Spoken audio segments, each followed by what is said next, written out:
మాతా మణిమాలినీ దేవి ప్రణామములు. నువ్వా నాయనా? ఏ లైట్ వచ్చినావు? ఎందుకు నాయనా దుఃఖించుతున్నావు? సభలో మీకు జరిగిన అవమానము గుర్తు దేవి. ఆటపాటల్లో మిమ్మల్ని వాడుకుంటున్నారు. మాట మధ్య వచ్చేసరికి మెడబట్టి తింటుతున్నారు. అది తలుచుకొని భగవనేనా? మా నాదుల వద్ద మాకు అవమానాలు అలవాటే. ఆహా, యోజమల వారి భార్యామణి మా భూమి మీద ఆడువారిదే పైచేయిగా ఉన్నది. వారు ఆరాధించబడటమే కాదు, రాష్ట్రాలను కూడా పరిపాలిస్తున్నారు. మరి మీరేలా మీ లోకంలో తల దించుకుని బ్రతుకుతున్నారు? ఎదిరించి నేనేమి చేయగలం? యమలోక వస్తువులను సమావేశపరుద్దాం, నరకంలో సగం మీదేని రుజువు చేద్దాం. వెంటనే యమనాడుకి పిలుపునిద్దాం. అది ఏమి నాడు? ఈ మధ్య మా రాష్ట్రంలో కమ్మనాడు, కప్పునాడు, రెడ్డినాడు, గౌడునాడు, యాదవనాడు, మాదిగనాడు, మాలనాడు అంటూ కులానికో నాడు మొదలైంది. కానీ కూడు పెట్టే నాడు మాత్రం లేదు. ఆ టైపులోనే యమనాడు. యమలోకపు ఆడపడుచులకు ఈ శివాజీ స్వాగతం సుస్వాగతం. నరకం ఈనిందా, వైతరిని పుంగిందా, స్వర్గం తలక్రిందులైందా అన్నట్లు ఈ నరకలోక దుర్నీతికి వ్యతిరేకంగా ఇంతమంది మహిళలు ఇక్కడికి రావడం నభూతో నభవిష్యతి. ముందుగా మనందరికీ మాతృ సమానురాలు, యముడి పట్ట మహిషి, నూతన చరిత్రకు శ్రీకారం చుట్టబోతున్న మాత మణిమాలినీదేవికి అమ్మలారా, అక్కలారా, చెల్లెళ్ళారా, 14 లోకాల వాసులు ఆరాధించే దేవుళ్ళు త్రిమూర్తులు. అందులో బ్రహ్మ సరస్వతీదేవిని ముఖాన పెట్టుకున్నాడు. మహావిష్ణువు లక్ష్మీదేవిని గుండెల్లో పెట్టుకున్నాడు. పరమేశ్వరుడు అర్ధనారీశ్వరుడై తన శరీరంలో సగభాగం ఇచ్చాడు. దేవతలే తమ భార్యల్ని అంత గౌరవిస్తుంటే మీ లోకంలో భార్యలను మెడబట్టి గింటుతుంటారు. ఇది తప్పు కదూ? ఒకప్పుడు మా భూలోకంలో కూడా స్త్రీలు మీలాగే అవమానించబడ్డారు. అప్పుడు ఓ రాజా రామ్మోహన్ రాయ్, ఓ కందుకూరి, ఓ గాంధీ, ఓ గురుజాడ, ఓ చలం, వాళ్ళందరూ స్త్రీల కోసం పోరాడి స్త్రీల జీవితాల్ని మార్చివేశారు. వీళ్ళందరూ ఎవరు? ఓహో, స్త్రీల జీవితాన్ని స్వర్గతుల్యం చేసిన మహానుభావుల పేర్లు కూడా తెలియదా నీరజాదేవి? తెలీదు కుమారా. మాకు హిట్లరు, ముస్సోలిని, ఇడి అమీను, నాదిర్ షా లాంటి వారి పేర్లు తెలుసు. ఓ, ఇది కదా కుట్ర. గొప్ప వాళ్ళందరినీ స్వర్గలోకం వరకు పంపించి నీ ఎంతలను ఇక్కడికి పంపారన్నమాట. ఇంకా మీకు జ్ఞానము బోధించు వారెవరు అయ్యను మించిపోయింది లేదు. మీరందరూ ఒక్కసారి దిక్కులు పిక్కటిల్లేలా పదవులో పదం కలిపి, పదవులో పదం మోపి స్త్రీల హక్కుల ఆమోదం కోసం ఉద్యమించండి. కుమారా, మాత, ఏమిటా హక్కులు? ఇంటిలో పంటలు, లాలనలో పాలనలో, ఆస్తిలో అధికారములు, ఇష్టిలో పుష్టిలో సగపాలు అడగండి. కోర్కెలు అంగీకరించకపోతే 3 పుకారములు నిషేధము అని తెల్పండి. మానవుడు శివాజీకి.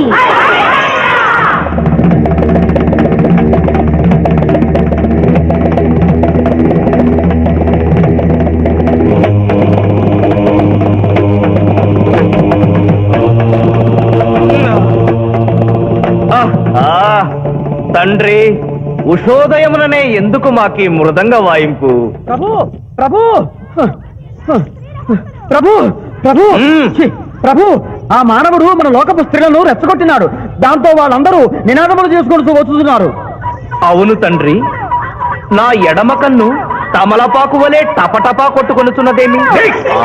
యమనాడు వర్ధిల్లాలి, యమనాడు వర్ధిల్లాలి, యమనాడు వర్ధిల్లాలి. హక్కులు ఆమోదించాలి, స్త్రీల హక్కులు ఆమోదించాలి, స్త్రీల హక్కులు.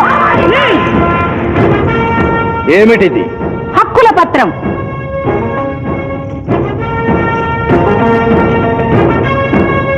ఈ హక్కులు మేము ఇవ్వకపోతే మీకు 3 పుకారములు నిషిద్ధం. 3 పుకారముల? అవి ఏమి? తేన్పు, పాన్పు, కాన్పు ఈ క్షణం నుండి నిషిద్ధం. అంటే రేపటి నుంచే ఏ స్త్రీ వంట చేయదు. అంటే తేన్పులు ఉండవన్నమాట. ఏ స్త్రీ సంసారం చెయ్యదు. అంటే పానుపులు ఉండవన్నమాట. ఏ స్త్రీ బిడ్డల్ని కనదు. పాన్పు లేకుండా కాన్పులు ఎట్లు కలుగును? ఏమి? ఈ తిరుగుబాటుకు కర్త కర్మ క్రియ సామానవుడే. చూసితివా కుమారా, ఈ మానవుడు నిన్న మన తండ్రి కొడుకులకు పెట్టినాడు, నేడు మొగుడు పెళ్ళాలకు పెట్టినాడు. ఓరి మానవ, నిన్ను శపించదా? ఎందుకు ముసలియమా, పెద్దయ్యమా? స్త్రీలకు ధర్మం చెప్పినందుక? బిడ్డ భూమి మీద పడగానే పాలిచ్చి పెంచుతున్నది ఎవరు? దేవుడా? కాదు, తల్లి, కన్న తల్లి. ఆ తల్లి పాలు తాగి ఆ గుండెల్నే తినడం నేరం కాదా? సునకములు భౌ భౌ అనునట్లు మన ఆడువారందరూ ఔ ఔ అనుతున్నారు, మనము కూడా ఔ ఔ అందుమా? వలదు కుమారా. నాథ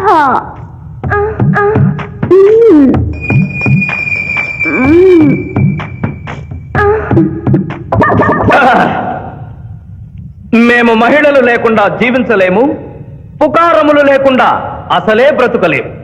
అందుకే ఆడువారి కోరికలను ఆమోదిస్తున్నాం.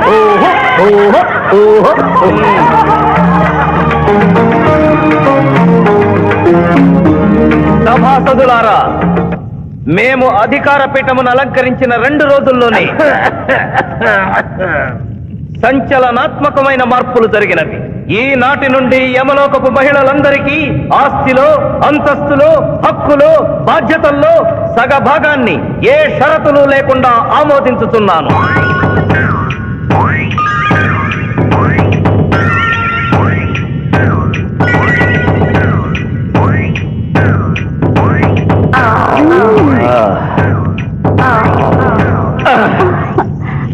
విచిత్రగుప్త, ప్రభు, సభను ప్రారంభించు. చిత్తం ప్రభు. ఈ శివాజీని భూలోకములకు పంపుటయా మానుటయా అనే విషయముపై నిర్ణయము తీసుకొనవలసి ఉన్నది. అటులనే సభాసదులారా, మీ అభిప్రాయములు తెలియచేయండి. నరుని పంపవలేను. పంపరాదు. పంపవలేను. పంపరాదు. పంపవలేను. పంపవలేను. ధర్మ సంకటమేనే. ఇప్పుడు ఏమి చేయవలేను? చిన్నయ్యమా, ఓటింగ్ పెట్టండి. మా భూలోకంలో ఇలాంటి కన్ఫ్యూషన్ వచ్చినప్పుడు అందరూ ఇలాగే చేస్తారు. ఇతనిని భూలోకమునకు పంపకూడదు అనేది వారి చేతులెత్తండి. విచిత్రగుప్త, గణించము. గణించుతుని ప్రభు, సంఖ్య నీవు లిఖించుము. ఇతనిని భూలోకమునకు పంపవచ్చును అనేది వారి చేతులెత్తండి.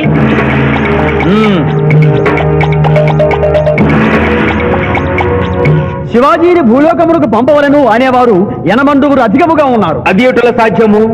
యమలోకమున స్త్రీ పురుషులు ఇరువురు చెరిసగము కదా. నిజమే ప్రభు, కానీ ఒక ఆర్టీసీ బస్సు చెరువులోకి వెళ్లిన కేసు, ఒక రైలు పొలముల్లోకి వెళ్లిన కేసు, 2 బాంబు ప్రేరుల కేసులకు సంబంధించి జీవములు కోల్పోయిన వారిని తోడుకొని వచ్చుటకై 80 యమదూతలు భూలోకమునకు వెళ్లారు ప్రభు. నరుడా, ఇక నీవు భూలోకమునకు వెళ్ళవచ్చు.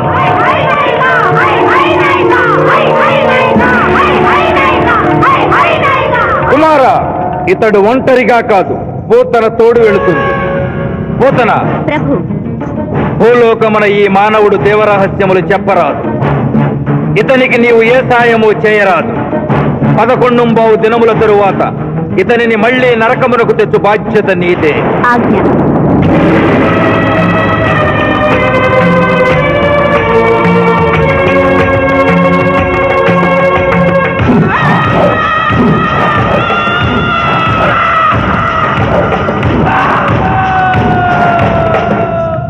నమస్తే. మర్యాద లేదు, మనం లేదు.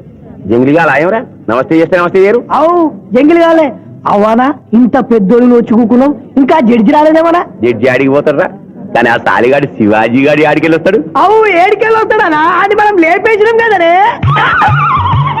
కోట్ల మ్యాటర్ అంతా గట్టిగా చెప్పాలన్నారా? తప్పైంది, వదిలే అన్న. వదిలే. అయ్యా, లాయర్ శివాజీ గారు కనిపించలేదు. వస్తారంటావా? టైం అంటే టైమే. ఆయన కోర్టుకు ఎప్పుడూ లేటుగా రాలేదు. పొందల వంట పెట్టినాక టైం గట్టొస్తారా? అయ్యమై రావాలి.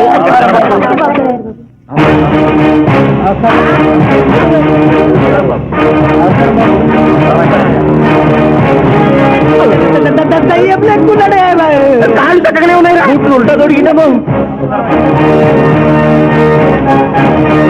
నమస్కారం ఎంపీ గారు. ఏమిటి అలా చూస్తున్నారు? లెగ్స్ ముందున్నాయో వెనుకున్నాయో వంగి చూసుకో. ఫింగర్స్ చూపించనా? అభిమన్యుడికి పద్మవ్యూహంలోకి వెళ్ళడమే తెలుసు, నాకు తిరిగి రావడం కూడా తెలుసు. మిస్టర్ శివాజీ, మీరేం చెప్పదలుచుకున్నారో చెప్పండి. మిస్టర్ జస్టిస్, నేను చెప్పదలుచుకున్నది ఆ బోల్లో నిలబడి చెప్పడానికి నాకు అనుమతి ఇవ్వవలసిందిగా కోరుతున్నాను. You're a lawyer? Yes your honour. దోషి అయిన శ్రీనాథుని నిర్దోషిగా, నిర్దోషి అయిన బాధ్యుని దోషిగా వాదించాను. అది నేరంగా భావించి ముద్దాయిగా నేను బోరెక్కాలనుకుంటున్నాను. కొత్త సాంప్రదాయానికి శ్రీకారం చుడుతున్నారా? ప్రొసీడ్. మిస్టర్ జస్టిస్, న్యాయపీఠం మీద కూర్చుని ప్రభుత్వం ఇచ్చిన జీతం మాత్రమే తీసుకుంటున్న మీకు న్యాయాన్ని కాపాడటమే ముఖ్యం. కోర్టులో న్యాయవాదిగా నిలబడి ఎంత ఫీజైనా తీసుకుని వాదించే నాకు క్లయింట్ ని గెలిపించడమే ముఖ్యం. నా వరకు నేను క్లయింట్కి విలువిచ్చాను, కేసు గెలిచాను. కానీ మానవత్వం ముందు ఓడిపోయాను. న్యాయానికి ఊపిరిపోసే లాయరు, రోగికి ప్రాణం ఇచ్చే డాక్టరు, 100 సంవత్సరాలు నిలబడే కట్టడాలకు రూపం ఇచ్చే ఇంజనీరు, భావి భారత పౌరుల్ని తీర్చిదిద్దే ఉపాధ్యాయుడు తమ వృత్తుల్ని దేవుడిచ్చిన వరాలుగా భావించిన నాడే ఆదర్శ సమాజం ఏర్పడుతుంది. కానీ నేను ఆ బాటలో నడవలేదు.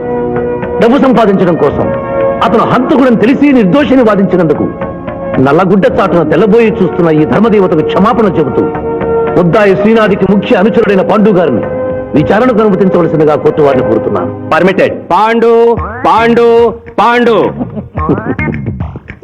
ఏమిటిపై నవ్వులుతున్నావు? కోర్టులోకి నవ్వులుతూ రాకుండా తెలీదా?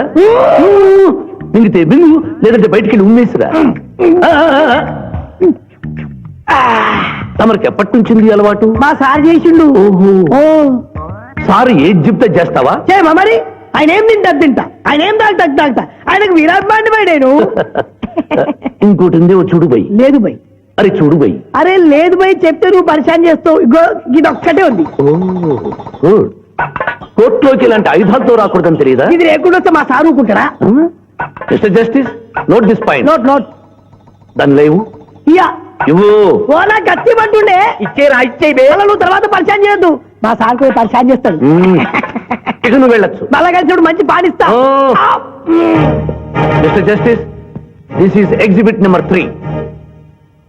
శ్రీనాథ్ని విచారణకు అనుమతించవలసిందిగా కోరుతున్నాను. శ్రీనాథ్ శ్రీనాథ్ శ్రీనాథ్. కత్తి గురించి బడి చెప్పినవరా? వీరాభిమానం కదా, కోరుసుకో.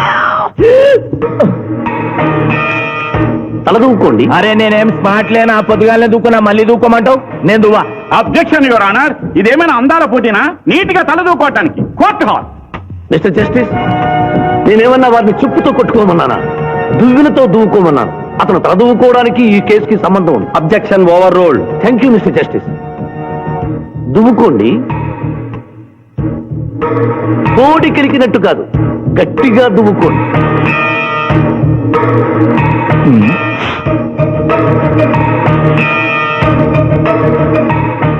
మిస్టర్ జస్టిస్, ఈ దువ్వెనలో ఉన్న వెంట్రుకలు exhibit number 2. Where is exhibit number 1? అది నెక్స్ట్ హియరింగ్ లో సబ్మిట్ చేస్తాను. The court is అడ్జర్న్డ్.